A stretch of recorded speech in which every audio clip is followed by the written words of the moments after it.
नमस्कार। मैं advocate Nripendra सनसनवार, Rajasthan high court Jaipur स्वागत करता हूं आपका अपने यूट्यूब चैनल लॉ डोर में।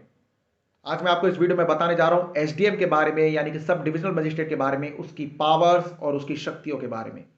आपने एसडीएम के बारे में बहुत सुना होगा, परंतु कुछ व्यक्तियों के मन में यह भी भ्रांति है कि एसडीएम एक न्यायिक मजिस्ट्रेट की हैसियत से ही काम करता है, परंतु ऐसा नहीं है।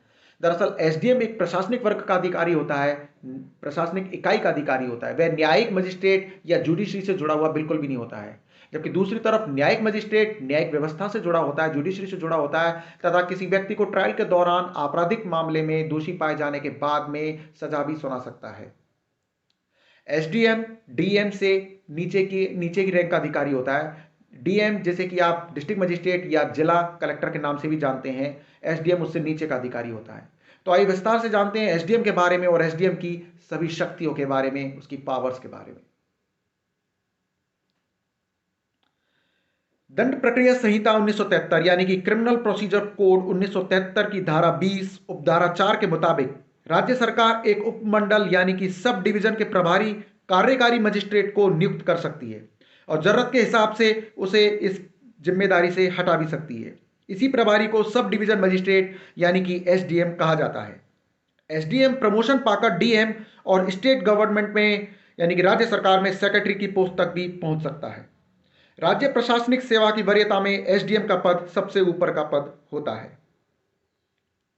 एसडीएम पोस्ट संघ लोक सेवा आयोग यानी कि यूपीएससी और राज्यों के लोक सेवा आयोग की परीक्षा पास करने वालों से भरी जाती है। एसडीएम चुने जाने के लिए सबसे प्रमुख परीक्षा पीसीएस की परीक्षा होती है। इसका आयोजन राज्य स्तर पर होता है। दरअसल हर राज्य में एक आयोग होता है जिसे प्रोविंशियल सिविल सर्विसेज कहते हैं। पीसीएस में टॉप रैंक को यह पद मिलता है, जबकि एक आईएएस ऑफिसर की अपनी कैडर में ट्रेनिंग के दौरान या बाद में पहली पोस्टिंग एसडीएम के रूप में हो सकती है। एसडीएम का कोई तय वर्किंग आवर्स नहीं होता है। एसडीएम को हर समय ड्यूटी के लिए तैयार रहना पड़ता है। अब जानते हैं एसडीएम की पोस्ट और उसकी सैलरी के बारे में। किसी भी जिले में प्रशासनिक स्तर पर आप डीएम के बाद जो शब्द सबसे ज्यादा सुनते हैं वो होता है एसडीएम। लोगों के मन में एसडीएम को लेकर कई तरह का कंफ्यूजन भी होता है। एसडीएम की full form sub divisional magistrate होती है, या मजिस्ट्रेट शब्द की वजह से कुछ लोगों को लगता है कि एसडीएम न्यायालय से जुड़ा काम कर रहा है, लेकिन ऐसा बिल्कुल भी नहीं है। डीएम जहां पूरे जिले में सबसे ज्यादा पावरफुल होता है, उसके पास प्रशासनिक कार्यों से जुड़े लगभग सभी अधिकार होते हैं और पूरे जिले का प्रशासन उसके जिम्मे होता है। वहीं डिवीजन स्तर पर डीएम जैसे अधिकार एसडीएम के पास होते हैं। अब जानते हैं एसडीएम के प्रमुख कार्यों के बारे में। एसडीएम प्रशासनिक एवं न्यायिक कार्यों को भी देखता है। क्षेत्रीय विवादों का निपटारा, आपदा प्रबंधन से संबंधित कार्यों को भी एसडीएम के जिम्मे रखा जा सकता है।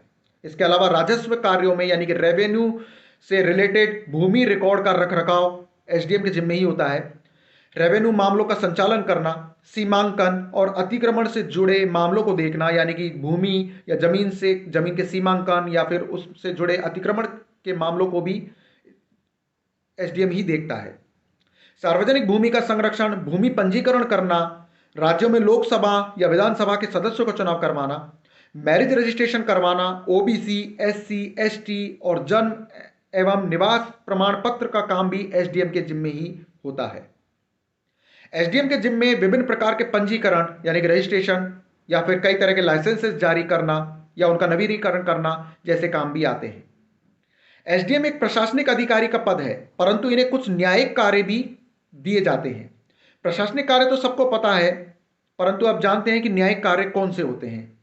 यदि किसी अचल संपत्ति का विवाद है और उस संपत्ति से शांति भंग या मारपीट होने की संभावना है, तो ऐसी स्थिति में सीआरपीसी यानी कि क्रिमिनल प्रोसीजर कोड के सेक्शन 145 से 148 के अनुसार वह एक रिसीवर की नियुक्ति भी कर सकता है, जो कि उस संपत्ति और तब तक उस अचल संपत्ति को कोई भोग नहीं सकता है जब तक कि दीवानी न्यायालय यानी कि सिविल कोर्ट उसका फैसला नहीं कर देती। तो यह थी जानकारी एसडीएम के बारे में, उसके कार्यों, उसके पावर, शक्तियों के बारे में। यह जानकारी आपको कैसी लगी मुझे कमेंट बॉक्स में लिखकर जरूर बताइएगा। मिलते हैं एक और नई कानूनी जानकारी के साथ अपने अगले वीडियो में। नमस्कार।